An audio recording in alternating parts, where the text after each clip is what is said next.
Ok, on continue maintenant l'apprentissage de la double, hein. Je vous avais expliqué l'autre jour, tranquillement. On y allait en faisant soit des frisés un peu comme avec les mains, hein, ce que je vous avais expliqué sur la caisse claire. Donc vraiment tranquillement, un coup de chaque pied, voilà, on y va. 1, 2, 3, 4, 1, 2, 3, 4, 1, 2, 3, 4. On jouait talon-sol. Là maintenant on peut aussi commencer à jouer avec les pointes. Je vous avais enfin des pointes de pied, bien entendu.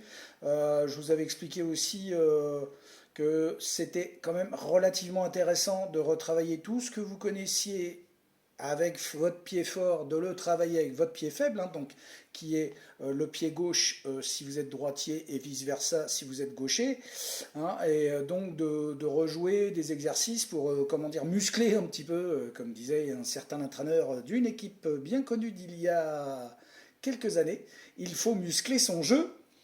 Et donc l'idée, en musclant son jeu, c'est d'essayer de récupérer au moins la même intensité, même si on n'est jamais vraiment de toute façon de la même intensité. Je vous le réexplique aussi, main droite, main gauche, on aura de toute façon, quoi qu'il arrive, toujours une main forte et une main faible, mais effectivement on arrive à rétablir les équilibres.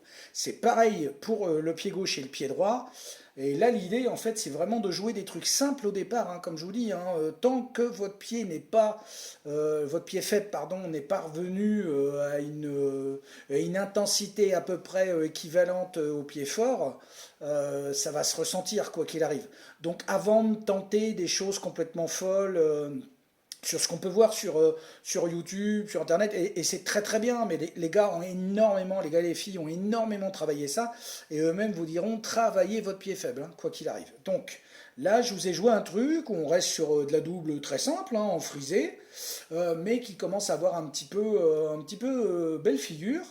Mais là, je vous explique qu'on utilise aux mains des choses un peu, on va dire, staccato. Donc, les pieds, vous avez compris, 1 et 2 et 3 et 4 et. Bon, là, rien de sorcier, hein, puisque vous avez commencé à le travailler. Mais au lieu de faire très simple avec les mains, donc, ok, là, on va plutôt rendre la chose avec des coupures. C'est-à-dire,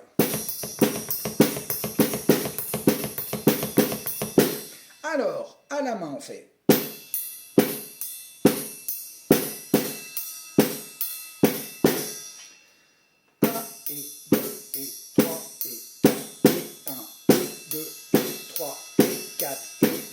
Et 2 et 3 et 4 et 1 et 2 et 3 et 4 et 1 et 2 et 3 et 4 et 1 et 2 et 3 et 4 et 1 et 2 et 3 et 4 et 1.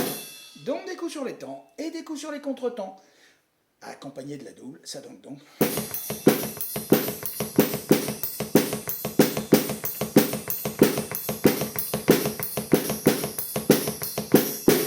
Voilà, bon, allez travailler ça de 5 en 5 BPM comme d'habitude, et puis éclatez-vous.